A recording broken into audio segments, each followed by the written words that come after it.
পেয়েছো? না না আপা। কি বলছো, পাইনি কেন?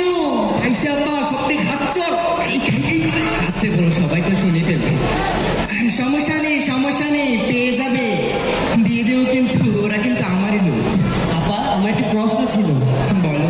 দেশে যে কোটা প্রথা বিরোধ আন্দোলন হচ্ছে, এই আন্দোলনে যে এত মানুষ মারা গেল, এটা নিয়ে আপনি কি বলবেন? দাঁড়াও, কি বললে? মানুষ মারা গেল? সত্যি কথা বলতে গেলে কারণ মৃত্যুর কথা শুনলে আমার কি যে আনন্দ লাগে। সরি, আসলে আমি বলতে চেয়েছিলাম কারণ মৃত্যুর কথা শুনলে আমার ভেতর বেদনার অনুভূতি প্রকাশ পায়।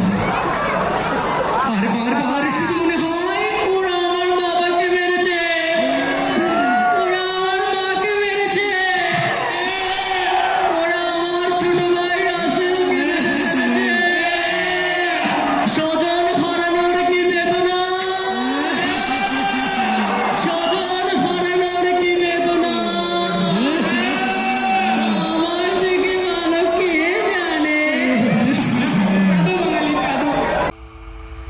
ইসলাম অ্যান্ড ভোকাল, সত্যের আলো ছড়াই প্রাণে প্রাণে।